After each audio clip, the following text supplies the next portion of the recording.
yo.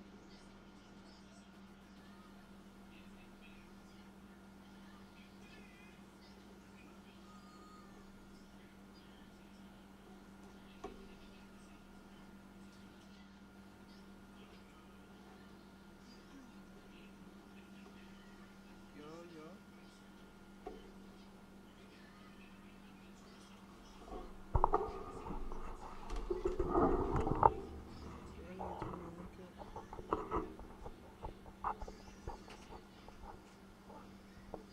Yo.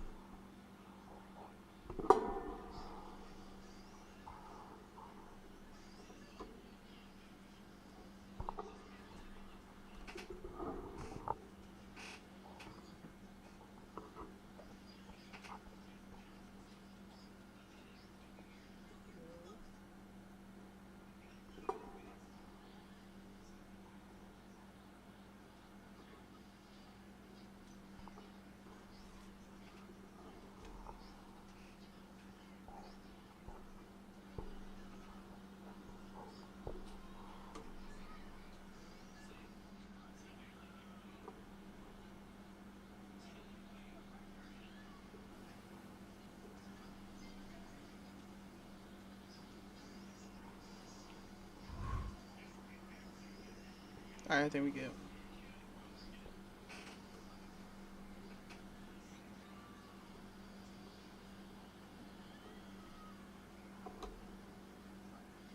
I think it's loud enough.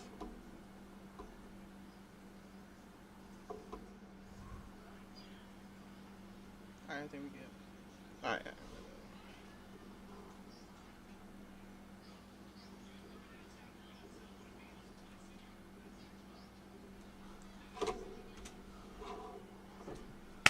Alright.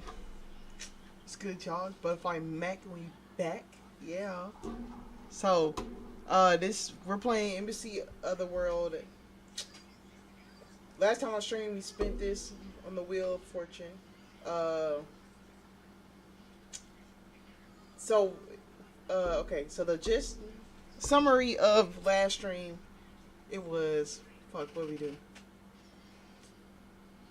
We're in a fucking forest. We had to walk through a door because I guess that's our job. We explore the land that's in there, and then 14 days we go back. We're on the 5th day, so this game lasts for 14 days. So we got 9 more days basically until we have to go back. And he finds shit. Well, actually, we don't even know honestly. He still got that mask on. We haven't seen it with the mask off, so hopefully we'll get that. Alright, let me get to my reading. You place your hands on your hips and drew in a deep breath. He has spent the better part of the mornings searching for Fern to no avail. Now that you consider it, he was always the one finding you. You recalled Ellie mentioning ruins to you. Fern had said he lived there usually, and it was a place you hadn't seen yet. You nodded to yourself. It would probably be a good place to continue your search. Recalling as best as you could where Ellie had said the ruins were, you carefully made your way over. To keep a cautious pace as you went, stay focused as you scanned the forest around you. You didn't know what to expect, how densely covered would the ruins be. Perhaps they would be fully smothered in leaves. That would make things difficult. Your worries were for not though. As you soon spotted something that was neither a tree nor a leaf nor stone. It was actually it was stone, but not all natural. All over the forest, kind of stone. You crept towards it. Your breath held. Your steps light as you can make them. Plants and foliage cover the decrepit remains of the structure barely recognized beneath. Right, really far. They hung over crumbling walls like tapestry, slinking around the columns like a party decor. It was hard not to feel somewhat wistful at the sight. Beneath the drapery of the leaves of vines, you could spot spiral etchings on the stones, comprising the walls. There didn't seem to be a consistent pattern to them. They're just slippery spirals, square spirals, simple spirals, square spirals, and you assume that it was just because the straight lines might be easier to carve into stones. You trailed your eyes across the walls, and then you end up where you could see a doorway. What lay beyond it was uncertain. The light came down to such an angle that it made it impossible to see any further without getting closer. Cautiously, you lifted one foot and then the next one on the cracked stone floor.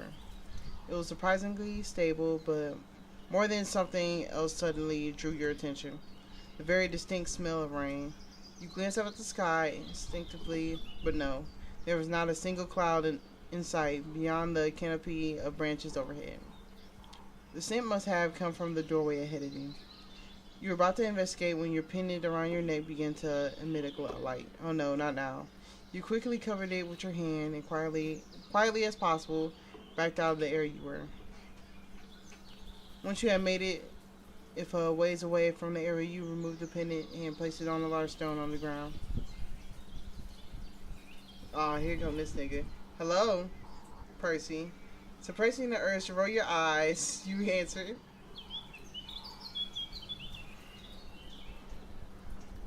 Yeah, we giving him that attitude. Nice to hear from you too. He inhaled dramatically and fixed you on his gaze. Kimmy insisted. Hey, this kind of like a screenshot on my phone.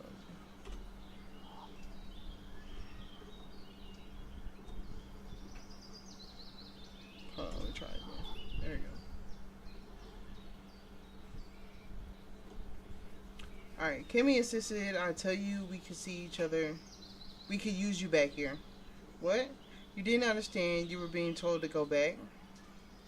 Look, I get that it's my fault that you're not here, but how could I have predicted this? He ran a hand through his hair.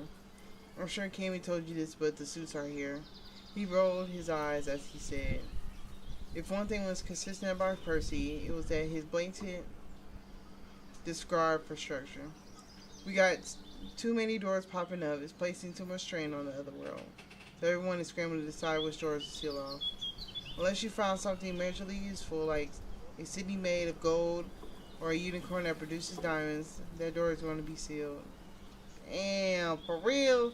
You pause to think about this for a second.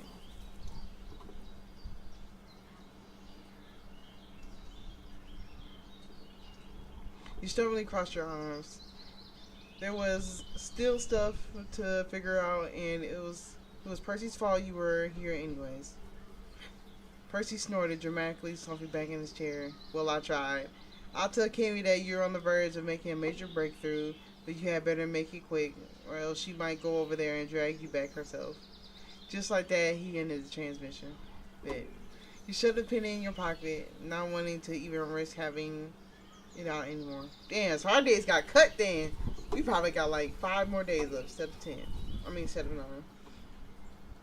Once you were satisfied that it wouldn't bother you anymore, you returned to focus on the matter at hand.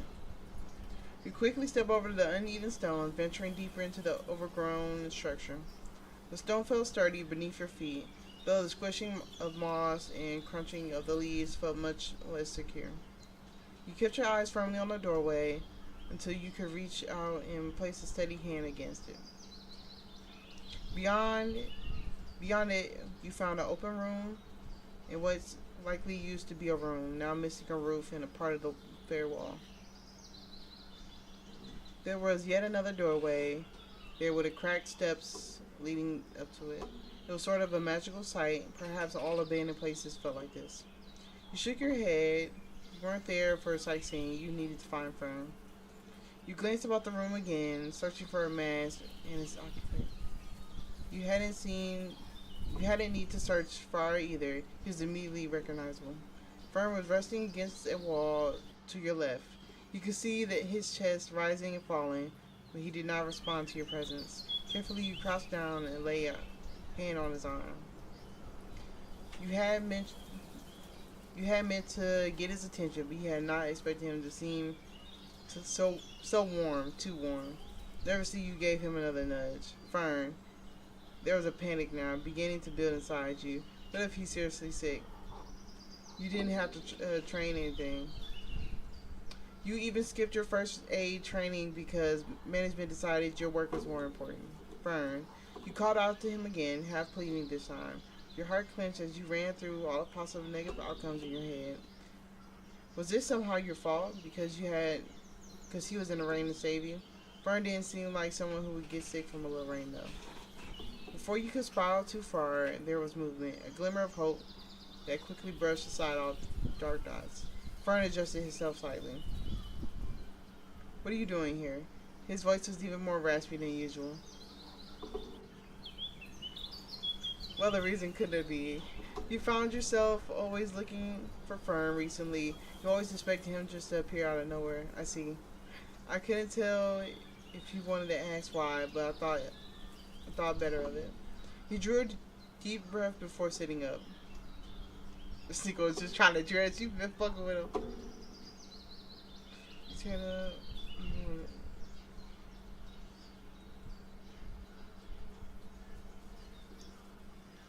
I'm not ill, I'm just tired. This has never happened before. Oh no. Fern moved to adjust himself again. He really seemed uncomfortable for someone insisting they were fine. He turned his head slightly to lean against the wall, but the antlers and the mask made it difficult.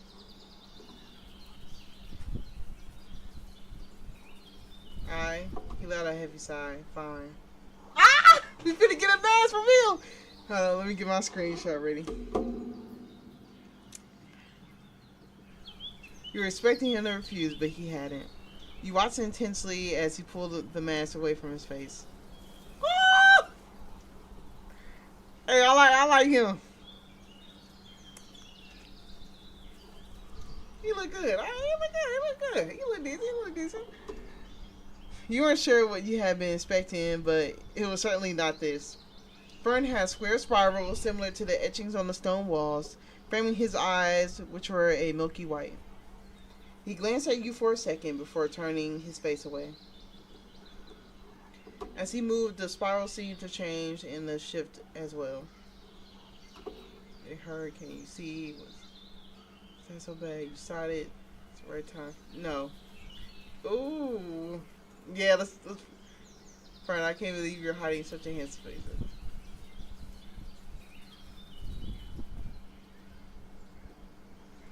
You place your hand.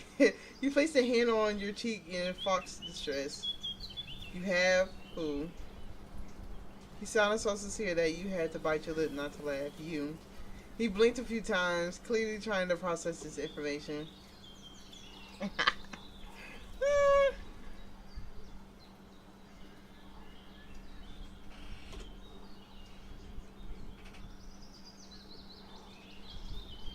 You. Thank you? You decided to stop there since he looked like he was about to faint.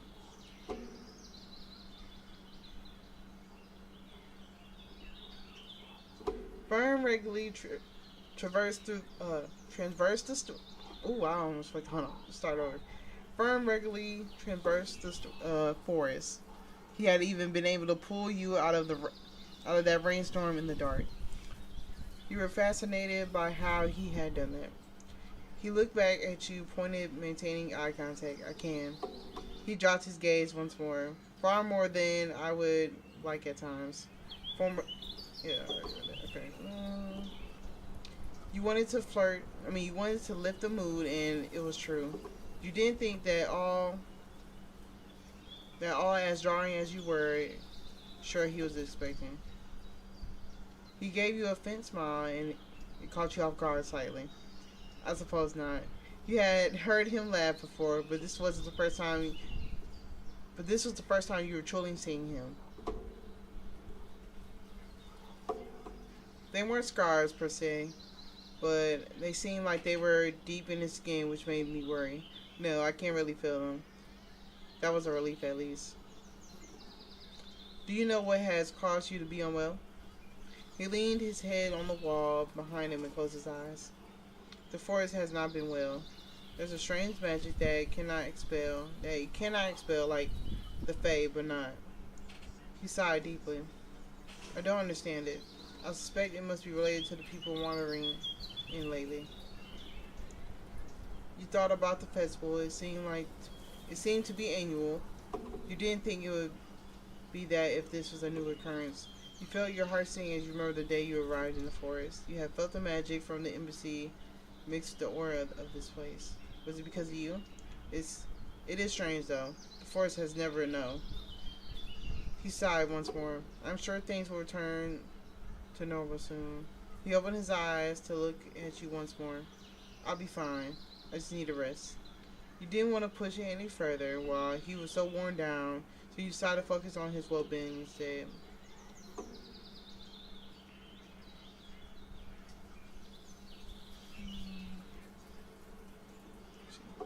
He gave you a look that wasn't quite readable. If you insist, I do. Okay. You sat down beside him, drawing your knees up to your chest. A comfortable silence settled between you two as Fern closed his eyes once more. As you walked back through the woods later that day, you found yourself not even concerned with the setting sun. Your mind was too far occupied on other thoughts. An uneasy realization was beginning to dawn on you. This door may have been sealed, and if it happens, you would never see Fern again. Yeah. You might just have to deal with that though, but damn. You were determined to keep the door around. You just want to be, want Fern to be okay. Yeah, we just want Fern to be okay. I ain't hold you. Regardless of the outcome, you hoped desperately that he would be fine. You collapsed on the bed with a dramatic sigh.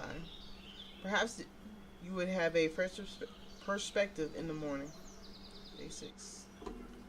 Even though you had opened a new, even though you had hope for a new day would bring you clarity, there's only exhaustion in the morning. You had spent all night tossing and turning. No sooner had you fallen asleep than you'd be jolted up, fuck it. You started at the ceiling from your room, reluctant to get out of bed, struggling to keep your eyes open. Your body was sore and your head ached. You hadn't realized it before, but this is probably the most you had walked and moved in many years. Decades at your desk, not done you any favors if that was certain. Sinking sense of dread. Yeah, it had been a it had been bearable only because you had forgotten what freedom felt like. At the embassy, it feels as though time stood still, days blurred together, and routine became second nature. But time moved here far too quickly. The more you thought about it, the more you struggled to recall or even worked there at all. Your younger self had been strayed-eyed about the other world, and now you wished you could understand why. The simple answer, of course, was that you didn't know what you didn't know. The embassy was a very respectable place. It was a place where you could be proud to work. It was a place where you could spend a lifetime. You jolted awake. You had fallen asleep again. Looking out the window, it was already past midday. You leaped out of bed, straightening out your clothes. You didn't even bother to put something new on as you rushed down the stairs. You had intended to in on Fern in the morning. You muttered curses under your breath as you made your way into the forest. You hoped Fern was okay. She had at least looked better than when you left than where you found him. What's wrong? The sudden voice behind you nearly made you jump out of your skin. You made a noise that was between a laugh and a sigh. You seemed fine. That's a relief then. You straightened out, fixing Fern in your gaze. Disappointingly, he was wearing the mask again. You had hoped to be past it, but it seemed not. Fortunately, otherwise, he seemed well. Not on the brink of death, at least. He dipped his head in response. I'm better. I am sure things will settle soon. This has never happened before. A pang of guilt ran through you. You felt as though there was a difficult conversation to be had soon. Before you had a chance to fuss over him any further, Fern changed the topic. Are you busy? I'd like to show you something.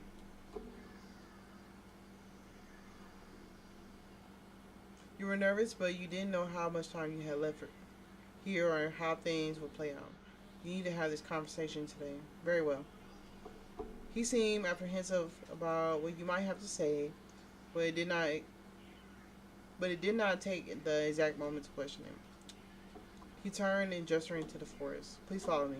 And you did. You reached to the river right as the sky began to turn orange. Fern must have noticed your glances at the sky because he reassured you. It's alright, tonight is special. And he turned his head. I would not let anything happen to you. Feel your. I'm not trusting. You feel no himself. He had meant to assure Fern, but the statement came out sounding far more vulnerable than you would have liked it. It was too late to take it back, though. The words hung between you for a moment. It was Fern who next broke the silence. I'm grateful you feel that way. He returned his focus to the forest. We're almost there. Soon Fern pulled aside the foliage and ahead to reveal a lake just beyond the trees. Okay. A water caught the last rays of light and reflected them upwards. It almost looked as though the water itself was glowing. We're early. He sat on the stone by the water and patted a spot beside him for you to sit. You sat down, taking a deep breath. You needed to broach the subject of the embassy. But where would you even start to explain that? By the way, I came from another dimension and may also be the reason the forest isn't doing great right now. Surprise. Somehow it didn't seem like it would go over well. You drew another deep breath. You had to start somewhere. And soon you might suffocate under the weight of the subject. Fern raised a hand to his mask and pulled it off. The spirals on his face, casting out a soft golden light that reflected all of his clear white eyes. Yeah, I need that screenshot.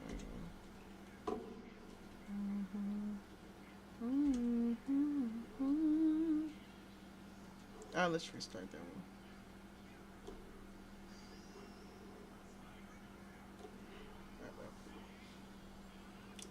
I hope he gets in. You surely looked away, not wanting to cause staring. You meant it. In more ways than Fern knew at the moment.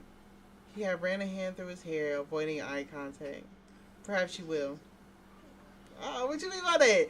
You were so dazzled that you nearly forgot that you were about to have a difficult conversation. Nearly. You had to say it before the courage left you. Let me tell you something about the stranger. The forest is one for years to do. Fern turned towards you, a look of concern on his face as he gave you his full attention. I don't know if you believe me, it's a complicated mess. I don't know how to begin to explain this. Let's go with him. I will. He hadn't even heard what it was, but he was already resolved. So resolved that you fully believed him. You took a deep breath and began explaining the whole convoluted story. There was a whole lot of magic, and yet somehow the story itself always felt unmagical. You explained the doors, their function. You explained the sickening feeling of stepping through a door, and finally, you nervously explained your newly imposed deadline. Of course, not missing the opportunity to once again complain about Percy. Fern sat quietly and listened. He nodded along, not interrupting you once. When you were finally done explaining, he spoke. This place, the Otherworld, it's a different realm. You nodded. This story was at least tempered by the existence of a fey realm. It may be an explanation simpler, that's for sure. You cannot imagine having to explain dimensions and planes to someone entirely unaware of them. That would explain that. The forest is a boundary of sorts.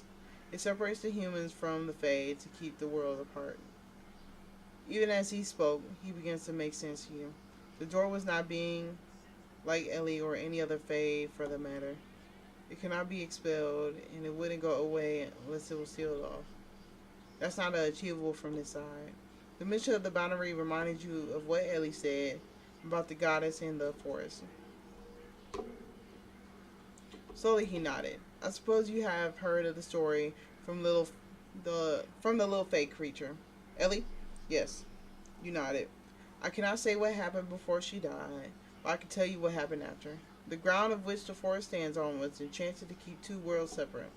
The forest was raised here, and he took a breath, clearly struggling to find the right words. And I was a unintended consequence of that, I believe.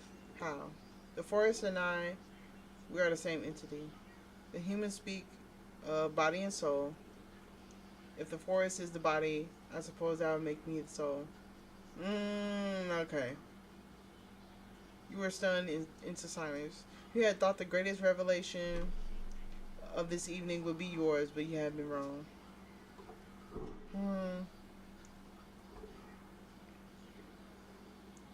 I do not believe so. I cannot change to will of a god. I can make the forest do many things, but I cannot change its purpose for existence. My purpose for existence. It was everything you had been worried about all at once, but there was no embassy here. Then the door would have to be sealed. Your voice is barely above a whisper, and I'll never see you again. Damn, hey. She trying to be a forest girl? I don't know. You gonna do it for him? You could not hold back your tears any longer. You're slightly tired. You vowed silently to yell at Percy the next time you heard of him. Fern pulled you into a hug, allowing you to cry on his shoulder. Aww. He gently stroked your back the whole time. It's okay. Do you? Uh-oh. He's gonna extend that invitation. You want to stay here? I'm like, ooh. I don't know. He paused, considering his words. Must you leave? The question caught you off guard. The door had been sealed from the other side. You had assumed that you had to seal it, but anyone could do it. It didn't really matter on which side you were. You hadn't even thought about it. You have never considered that you had a choice. You didn't get to respond before the sky lit up in all different colors. Casting your eyes up, you found yourself staring at a million twinkling stars. The sky danced in colors that stretched across the sky like ribbons blowing in the wind. Ooh, that's a hard choice. Stay here with bro. Get sealed off from the world you were in. Ooh, that's hard. Hey, you might have to just take a picture, call it a day, and go home or nothing. Oh, you glance over at Fern, who has also turned his focus to the sky. This is what I wanted to show you. Damn, I feel bad. He's so nice and and she ain't have no nigga before she came here. Like, all she was doing is working. So she ain't missing nothing if she stayed. You sat silently in a daze, unable to take your eyes off of the sight. That is pretty. The worries would have to wait. It was impossible to be upset under such a sky. Soon it had gotten late. You would have to return to the cottage. Let me walk you back. He held a hand out for you to take. Ah!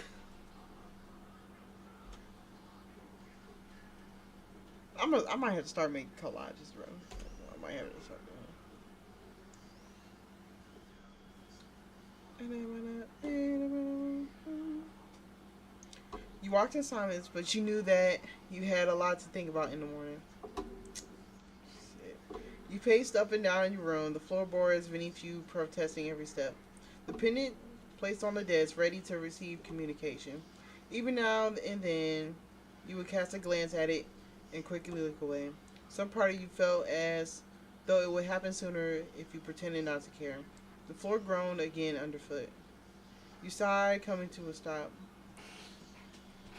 It was always past noon and you hadn't heard from Percy at all. You forgot. Maybe he's just busy.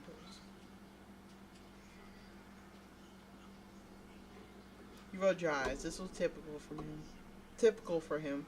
Even when you expected the bare minimum, that was still too much. There wasn't really much of a way forward here if you wouldn't speak to Percy. And in spite of yourself, you did hope it was Percy who would reach out. Kimmy was professional about her work. You had appreciated that about her, but now your answers that Kimmy probably wouldn't give you. You were hoping for a way to make the door work, for a way to have the door sealed. Right here.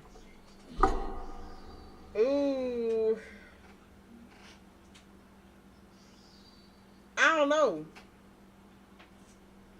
Because I think no magic would for the make a way for the door to work. Not gonna lie, we staying with him. It's all nigga now. We staying with him. It was going to be a lot of work and convincing. But the more you thought about it, the more you thought about returning to your desk, the more you were filled with a sickening sense of dread. You sighed loudly. This was a waste of your time.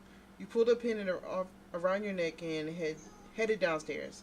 You felt as though you might just lose your mind if you had to stay inside waiting for Percy all day. Standing outside the cottage, you stared at the forest. You had to find a way to distract yourself today. Let's take a bath. Nodding to yourself, you marched into the forest. A freshening dip in some clear water could be good for you. You walked till you reached the river and retraced the steps that you had taken with Fern on the day the day he found you taking a bath in the river.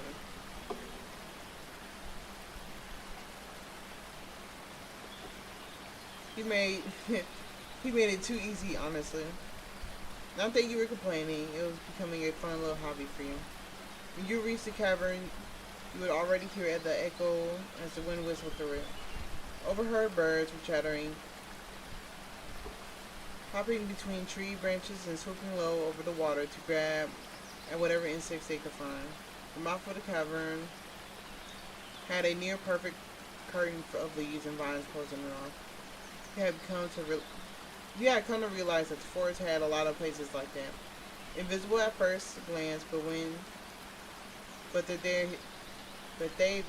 they were there. Okay. And worth every bit of effort to find it. You pulled aside some vines and hung across the entrance and stepped aside. Not before you nearly fell on your face, slipping on the damp mossstone. The place seemingly became a lot harder to traverse after it rained. You concluded that the water level must have been raised somewhat. Finally, after a not-so-grateful recovery, you ventured in. Your gaze drifted across the familiar space, and that's when you saw him.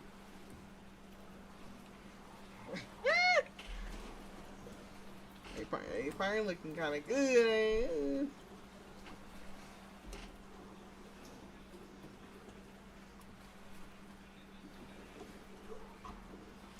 He was naked from the waist up, his shirt in his hands. His cloak lay neatly folded on the ground, his mask placed on top of it. Your eyes wandered to his chest, where you could make out the square spirals following across his eyes. You found yourself wondering if there were more of those spirals hidden elsewhere on his body. You quickly pushed the thought away, feeling your cheeks warm slightly. It seemed he was too caught up in washing his shirt to notice you.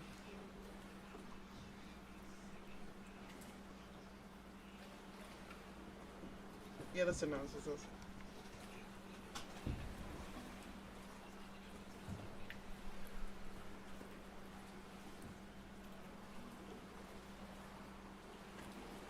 You happily leaned against the wall, recalling again last time one of you had been caught half-dressed in the woods.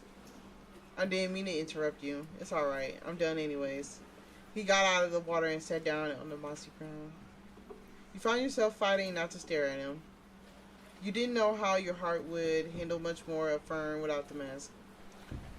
You stared into the water for a while, allowing a moment's comfortable silence to set in between you before he spoke.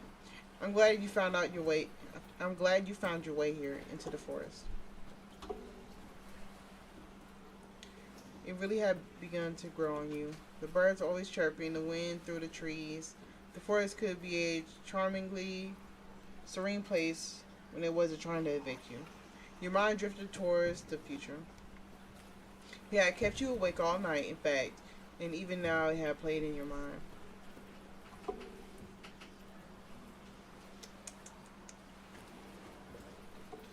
If the door is sealed and you wouldn't be able to go back, so you wondered what would happen to you. No. He said it with such confidence that there was no more room to even begin to doubt. If the gateway were to disappear, I should have control of the forest back. I would not let it push you away. There was so much serenity. Nope. I need water. I'm fucking up already.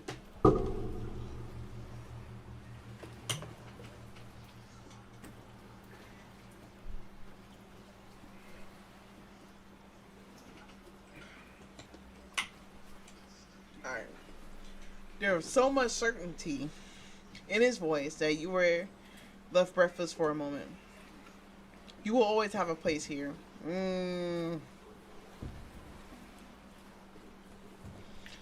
Fern glanced at you and then back at the water. Forever is a long time, but I agree. The words came out as barely a whisper. You felt so unsure. Fern quietly placed his hand over yours. The future will be whatever it is. Everything's going to be okay. Even though he said that, the fact that you could tell he wasn't in great shape worried you even further. The flowing water echoed soothingly around the cavern, enveloping both of you. The steady sound of your own breathing, as well as Fern's, made you feel better. You couldn't recall a time where you had been so grateful not to be alone. You and Fern remained like that for a while more, silently enjoying each other's company. Eventually, Fern's shirt had dried, and he took his leave. He took his leave so that you could bathe. The cavern felt somehow colder without his presence in it. Your exhaustion would not let you stay up worrying for another night. You fell asleep nearly as soon as your head hit the pillow. You weren't sure exactly how much time had passed when you opened your eyes again. The room was still dark, and there was a obnoxious glowing. You sat upright suddenly, wide awake. You quickly placed the pendant on the bed in front of you. You watched with your breath held as the image began to appear. Ah, shit. Gotta tell the news. We staying. It was Cammy, not Percy, who appeared on the other side. Can you hear me? Seeing the state of you, she gave a apologetic smile. Sorry, we've been busy. Are you done? Can you give me an update? Consider your options. You didn't know how much longer the door could stay around, and you didn't know how much longer you would have to wait to talk to Percy. Cammy might be your only chance. Still, it was better to ease into the topic. I think this door will have to be sealed. Cammy sighed. That's a shame. Well, nothing to be done. She gave you a tired smile. That's just how it goes sometimes. Contrary to her words, Cammy seemed quite relieved. It was to be expected, you supposed. With all the work from the embassy, one less door was less a bit work. When can you be at the door? It would be better if it was sooner rather than later. She shuffled through some paperwork. How about noon? That would be ideal. Even though she phrased it like a question, she had already began writing it down. You consider your options. Cammy was way more set on the rules than Percy, but Percy was Percy. Let's see if we can get Percy. Yeah, let's talk to him. Let's talk to him real quick. Well, what do we have here, Percy? It's Cammy. Not here. What are you scheming? You took a deep breath.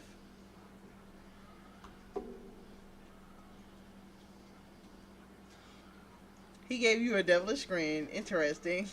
The door needs to be closed. Okay, that's less interesting.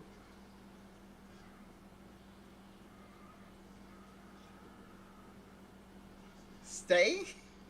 Stay. Oh my god. Well, this is fun. Talk to me. What has caused this little change in pace? You stopped yourself from rolling your eyes and began the whole complicated explanation. When you were done, Percy had a conflicted look about him. I see. Who the fuck is that? That nigga ugly as No, fuck. he's not. And that's a dead nigga. No, it's not. It's an elf with gray skin. He fine. He dead. He with a red eyes. He dead. That's not red. Genius has yellow. That shit. Oh shit. That's even worse for a dead nigga. I think he cute. Of course you do. For an elf nigga, he cute. I ain't gonna hold you. He's dead. He's not dead. Do he got a nose piercing? Yeah, and ear piercings.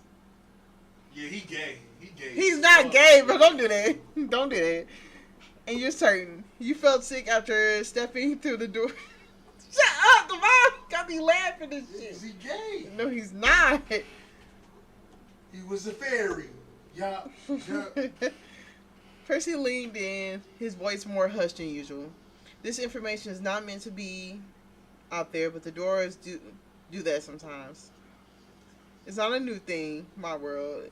He took a deep breath. The embassy exists in a void, you know. It's also gotta feed on something. Feed on. So this place is going to. It's calm down. It's fine.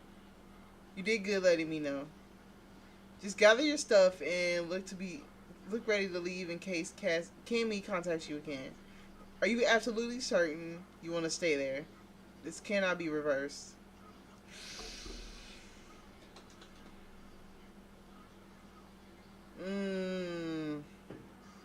Yeah, we staying. Yeah, we are decided. Alright, I'll deal with it in the morning. You were plunged back into darkness.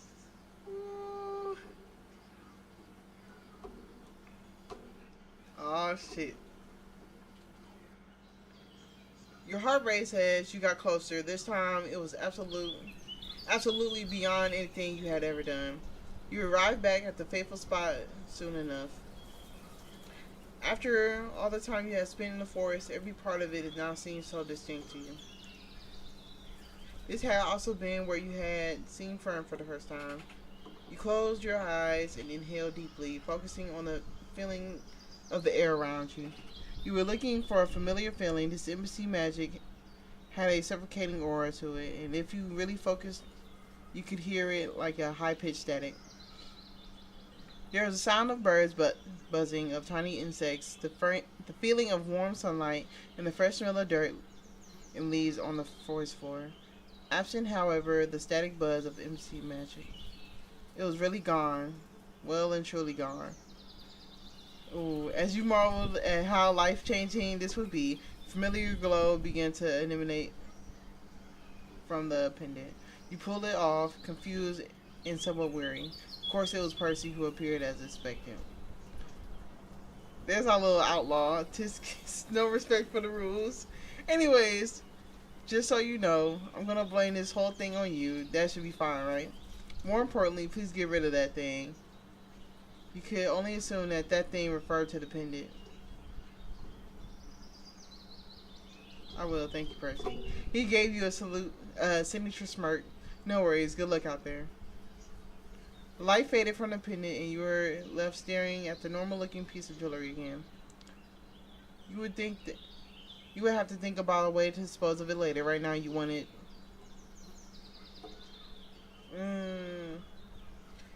Well, I want to talk to Ellie because no. We haven't seen Ellie in a while. Nothing. We'll talk to Fern. There was no way you could be able to focus on anything until you had seen Fern. Sorry to the forest of the Fern. Your heart raced as the trees passed by. The sound of leaves crunching under your feet spurred you on further. You almost felt as though the forest itself shared in excitement.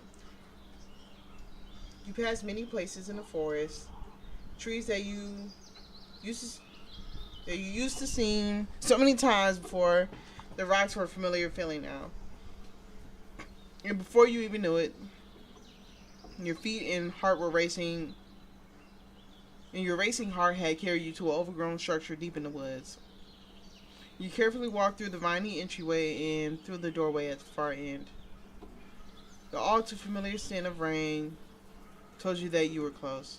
You stepped through one more doorway. You knew exactly who would you find on the other side, but even though you found yourself holding your breath for a second, He turned around to see you just as you entered, locking eyes with you. He smiled back. He smiled, taking a step towards you. Lately, I'm always waiting for you. His words were gentle and laced with a warmth that enveloped you completely. The force feels stable again, and he took a step towards you. It seems you'll be staying here.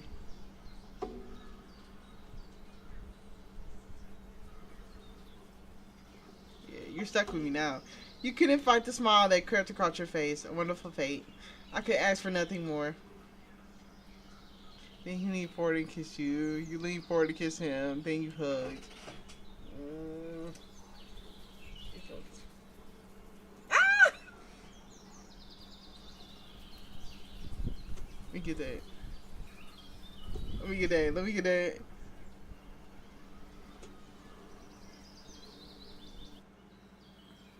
That's some good. This is a good romance story. You could feel the little sparks whenever your skin made contact. His lips brushed against yours gently. The world around you blurred and faded away.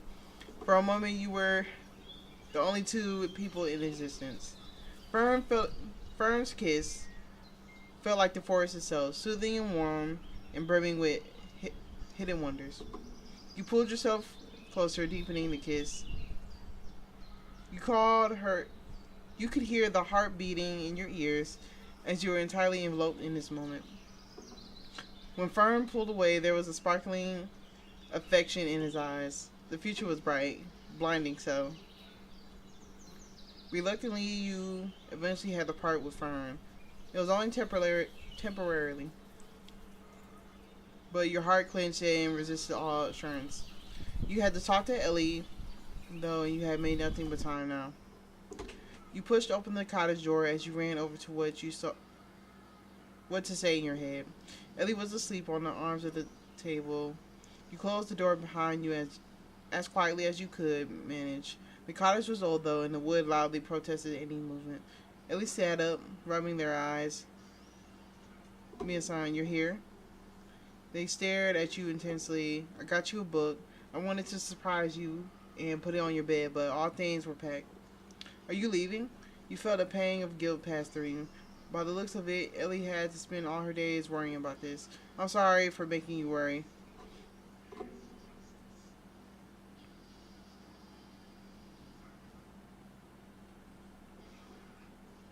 Yeah, we'll go for this one. They immediately perked up. Really? I mean, that's great. You really mean it like that? I really do. Sit down, sit down. I'll make you some coffee and we can talk. Oh, you should redecorate the whole cottage to celebrate daybreak. You woke up right as the sun reached to the horizon. The night before, you were talking to Ellie. A brilliant, if you had to say yourself, idea had come to you. On the desk, it was now officially your room, lay two festival masks. A smile spread across your face. He was not gonna like this. You flung the blanket off and sat up. You couldn't recall the last time you had felt so excited to get out of bed. After getting dressed and grabbing the mask, you rushed downstairs where Ellie was already filling a bullet with mushrooms. They turned around, gesturing to the table. I found something perfect. You glanced over at the neatly folded linen. No matter what you needed, Ellie had it in her chest stored away somewhere. You ran your fingers over the cream-colored fabric. It was perfect. I hope the size is okay. You have to let me know how it turns out. You turned to Ellie a little confused. You're not coming? They gave a devious giggle. An intrude on your date? Absolutely not. Fern didn't know that yet, and you felt bad leaving Ellie by themselves, but they just waved you off. Before you could protest any further, Ellie placed a cup of coffee in front of you and added some berries to the side. I'm actually super busy today. Gotta get some mushrooms before they all escape. You have fun, make good decisions. Just like that, they grabbed their basket, fleeing the cottage, and you were questioning. Well, that was that. You finished the coffee slowly, running over your plans for the day. The festival only had a day or so left, and while it was going on, there were masks all around. perfect for dragging Fern to, to town with you. You wouldn't normally subject yourselves to crowds, but you would normally want some new things. His presence made the forest better, so it would definitely make the town better too. Once you were done with your coffee, you grabbed the cloak you had bought from Merle and pulled it over you. You laminate for a second that ears cannot be hidden with just a mask. Still, that wouldn't stop you. You put one of the two matching masks on, sighing contentedly at the perfect fit. You two would be a matching pair as well that you put a smile on your face. You headed into the forest with a sense of purpose. You were nearly certain you would find Fern by the ruins. Your steps felt lighter, and the refreshing morning air seemed sweeter than usual. You were so swept into the forest that you found yourself a little disappointed when your destination arrived too quickly. Quietly stepped through the viney passage and through the door. Fern seemed to be in the process of cleaning his mask and had thus not noticed you yet.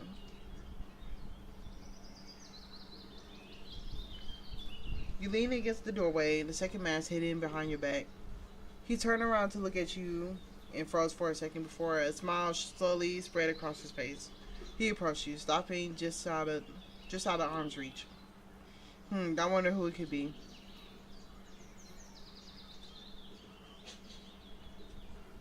He took a step closer. Oh, should I be worried? You held a second mask towards him. For you. He took the mask, looking it over carefully. He ran his thumbs over the etched out pattern of leaves in the wood, a warm smile on his face. He seemed to like the mask. That was one thing out of the way. Oh. You had nearly forgotten about the shirt. You quickly pulled it from your satchel and held it out in front of you. This too. He took the shirt much more reluctantly, blinking at you in confusion.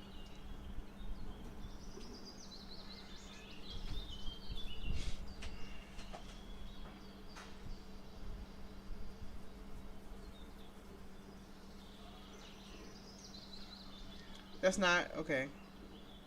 You can turn around now. He seemed unsure of what to do, but you were much more focused on how well it suited him.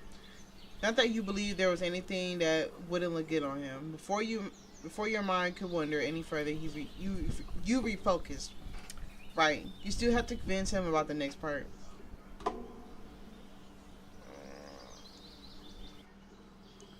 You fidget with your hands, not looking directly at him. You could only hope he agreed. Together, you nodded quickly, the heat in your cheeks thankfully hidden by the mask. I suppose, if that's what you want. How am I supposed to say no to you? He said it so softly you weren't sure if he meant for you to hear him, but regardless he hadn't said no. You were practically bouncing up and down with excitement. You won't regret this. Very well, we can go. Right now, I assume. He looked from you to the mask for his new shirt. You nodded. The festival ends soon. Elliot said there would be less people because some have already started to leave. That's good then. He was already putting on the mask you had given him. You couldn't help but to feel a little upset to see his face covered again. At least his mask only covered half of his face and not all of it. When you reached the edge of the forest, festival music mixed with people laughing and vendors selling filled the air.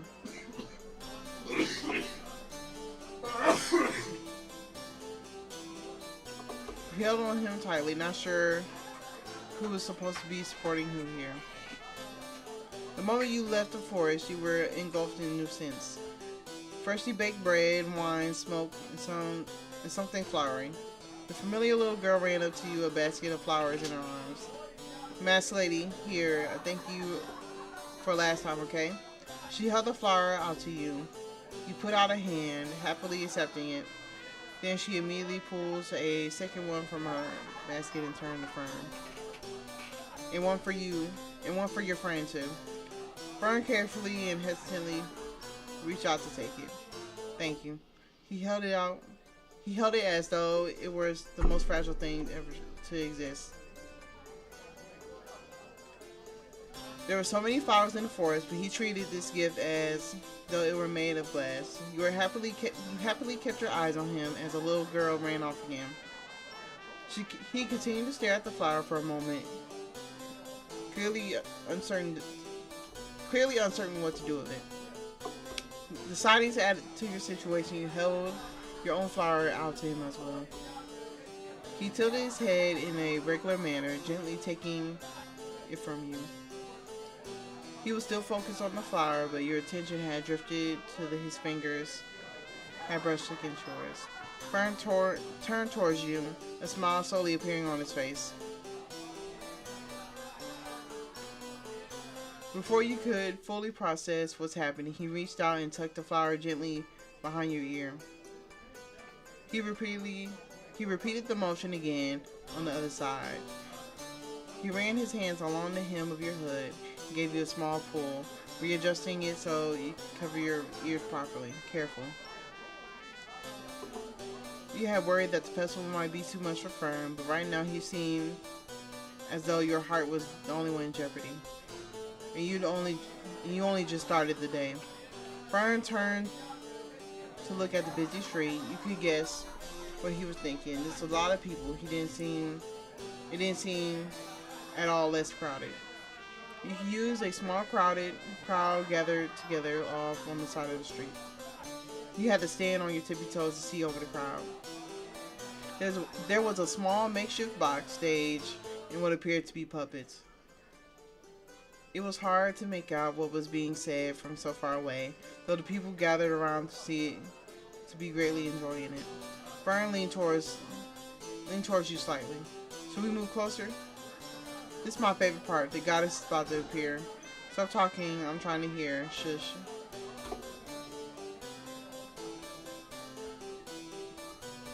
You and Fern moved closer to the source of isolation. You managed to scoot past some people who only seemed vaguely interested to get yourself into a decent point of view. As the little puppets moved, whoever was controlling them narrated. Oh shit, we shouldn't see it. This was the shit he was trying to tell us. The wicked fae would not stop their twisted games, but there was a glimmer of light when all seemed dark. The goddess, weakened but not dwarfed, made a brave stand. That's her, that's the goddess. Stop talking. The goddess gave her light to the world, and where she fell, a forest. Nay, a boundary. It split the fae and the humans and ensured a safe life for us here. The crowd started clapping and turning to disperse. Or did it? But where the tooth goblin? What's that? A monster that eats teeth and it lives in the... No, it doesn't. Show is over. Go on now, kids. A tall one with dusty brown hair pulled a wanky teenager out from behind the set. Jerry, you have to stop with the artistic liberties and take things seriously. She chastised him and she dragged him away from the crowd of gawking children. I heard the monster eats children, but you're safe. Well, you're safe, Sue, because it might get sick of you if it ate. The kid with a face full of freckles and a noticeable gap where a tooth was missing leaned over to shove at the girl next to him. Oh yeah? I bet it prefers meanies like you. Yeah, we're gonna stay out. You could only watch as a kid, who you assumed was named Sue, hiked up her dress and flung all her weight at the boy next to her. In seconds, there were parents and a lot of screaming. Maybe Sue should have had applied the monster defense duty. You flinch as you watch her pull away with the clump of her hair in her hand, a corresponding bald spot on the boy's head. Damn. As soon as you made your way around town, you turned to a side street to see a large group of vendors carrying a basket of food, treats, and stop people from hawking their food. You can see all manner of bread, pastries, along with several fruit merchants. Above your line, with a small triangle flag hung suspended between buildings. You can also see some people stacking boxes of candles.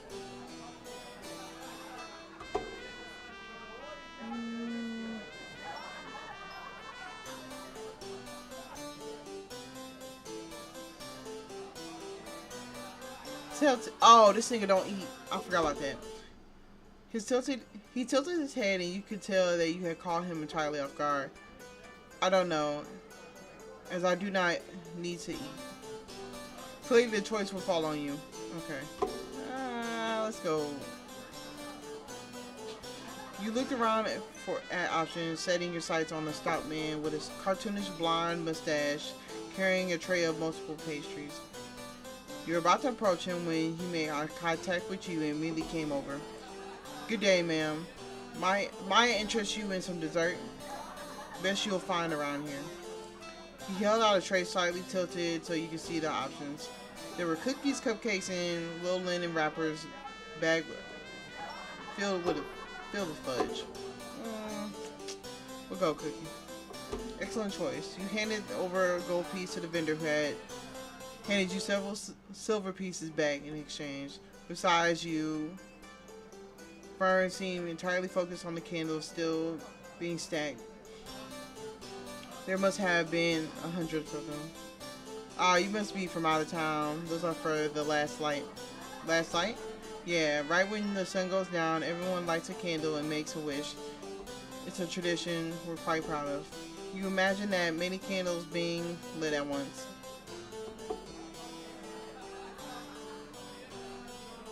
It must be really bright and warm, a sight you would love to see. You step through the crowd once more, this time fully aware of where you be going. You wanted to introduce Merle to Fern. You found the tent decorated with linen and cutlery rather easily. It was honestly hard to miss. The tent seemed busier than the last time you had seen her. A few people were looking around and talking to someone managing it. Noticeably, you didn't see Merle. You tentatively approached the person working there. Hello there, how can I help you? Is Merle around? They gave you an apologetic smile. Granny is off preparing for this candle lighting. Anything I can do for the lovely couple? He looked from you to Fern and then back again.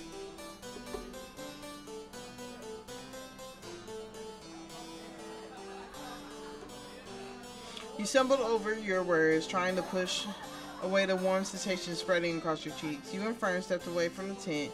You supposed to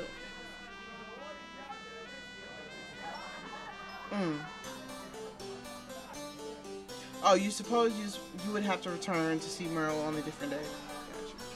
Looking around, it was already past noon. People are gathering in spots of shade and beside the road to chat and eat.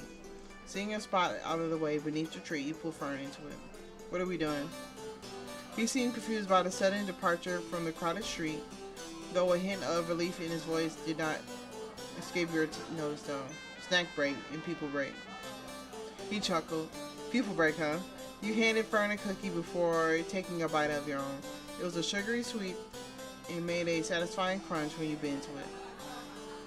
Fern followed suit, though his reaction was much more different. He made a face that not had yet seen before. You barely managed to stop yourself from laughing. Why is it so sweet? Fern did not like sweet things. You made a mental note. You made a mental note of it, future reference. After you were done eating, you lingered in a little quiet spot for a while, watching as people went by. I'm going to wish the Fae never come back. Fern sighed softly beside you. Not very effective, the wishes. Why? Because Ellie's here? He leaned back against the tree, looking up at the clear sky. Not just. We have passed quite a few days. Fae? You whispered the word, concerned someone might hear. Fern nodded, meeting your gaze. They don't seem gone at all, though I haven't felt any beside Ellie in the forest, so I assume they stay on this side. You turn on regard of the people passing by you. Once more, a renewed sense of appreciation settling in. You wondered if Ellie knew. You couldn't wait to talk to them about it. Finally, after your people break had dragged on for long enough, you took a breath and stepped back into the crowd, Fern easily matching your step as you headed through the streets. You stepped inside the tavern, being met by the smell of ale and smoke. There were plenty of people inside, though it was noticeably less crowded than before. Hey, back again, are you? You were surprised that he managed to recognize you with the mask after only having met once. Hi, don't look surprised. It's a skill you pick up on the job. Are you still looking around for a room? He glanced at Fern and then back at you. People are leaving today, so I got a room if you want it.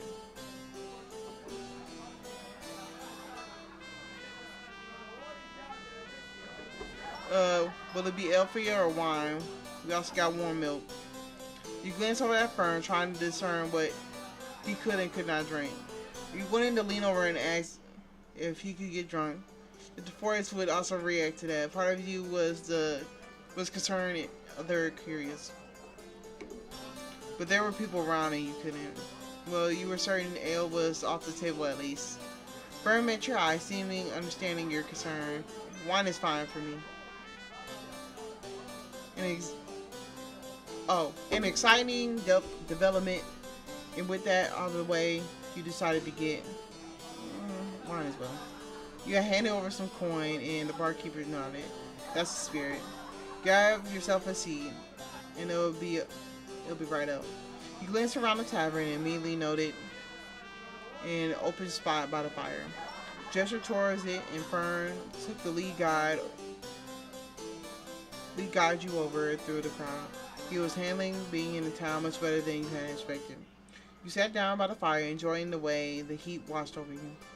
Looking around, everyone seemed to be fully wrapped up in their own doings. So you can drink. Let's go. Fern nodded. It does not have any effect on me, so you don't need to worry. You could hear the people laughing, chattering about last night all around you. I'm gonna wish for you to stop drinking. I'm gonna wish for you to stop pestering me so much. Fern leaned on the table, casually inspecting the people around you. The barkeep came over, placing your drinks on the table. 2 cups of wine. You brought the cup of wine to your lips and took a tentative sip. It was bitter, but not overwhelming. Fern followed suit, taking a sip from his own cup. I'm glad. He placed the cup down on the table. For you, being here. I wanted you to know. I thought that you would leave. I'm glad to. You reached across the table, placing your hand on his. This had been the most reckless decision of your life, but you didn't regret it, not one bit. It felt as though you were exactly where you were meant to be. You know, it's not nearly as bad as I expected. He glanced around the tavern again. Being alone for so long, I must have forgotten. He locked eyes with you, before you. I thought I could continue to exist like that. Now, I'm not sure I can anymore. As you and Fern remained by the fire, chattering about all you had seen, the sun crept across the sky. Like soon the sky had turned to a shade of vibrant orange. You and Fern stepped out on the street. People with arms full of candles were going around handing them out. Along the road, you could see people crouched down to already lit the candles on their own, setting them down and then retreating inside. A woman with a box of candles came up to you. Candles she held out to for you and Fern. No thank you. He leaned closer to you. I already got my wish. The words are quiet, so only you can hear, but they echo loudly in your head, warming your face and making your heart race. Alright, and you missed? You struggled to compose yourself. Alright. She moved past you to handing out more candles. You found a quiet spot with Fern to watch as more and more candles were lit. And finally, the sun fully disappeared and the last candle was lit. There seemed to be less candles on the street than on others, but it was a magical sight, nothing less. You stared into a daze, wondering where those wishes would end up. Fern had said he already got his wish, and you were beginning to feel like this moment was all you could ever wish for. Fern reached out and took your hand, his eyes still fixed on you.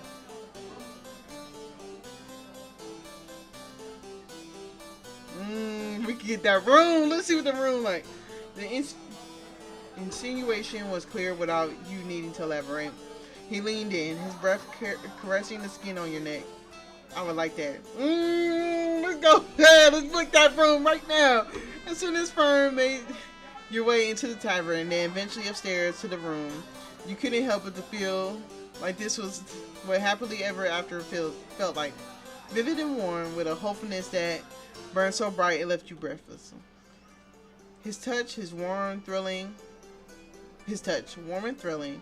was like the forest, and you found yourself desperately hoping to be lost in it forever. That was fire. I'm not finna hold you. And this art go hard. I ain't gonna hold you.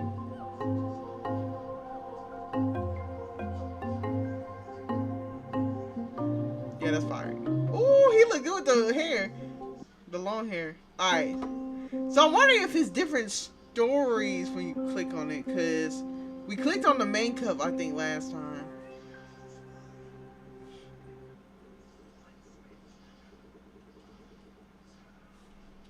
So I think that's the end of the game. Hold on. Yeah, this is how we started last time.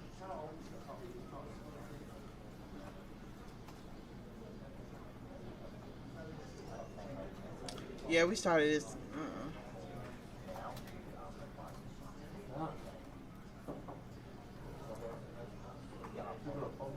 How you go to?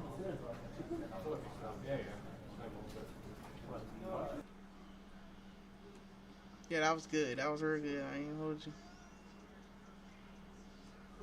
That was good. I ain't gonna hold you. Wait, has it been paused on this whole time? You lying. You lying. I gotta check now. Oh, shit.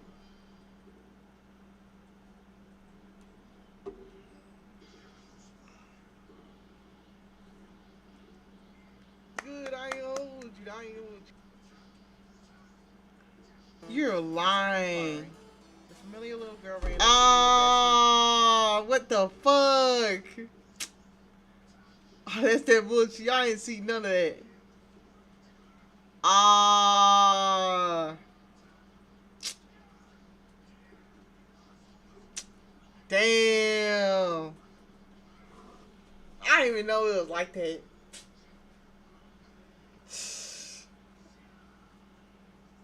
I don't even know. I should go back. Should I go back to it so y'all can see it?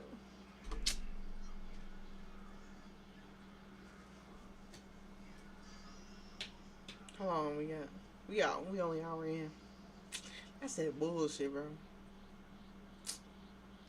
Ain't no way you just did that shit though. So this shit is stuck on my screen.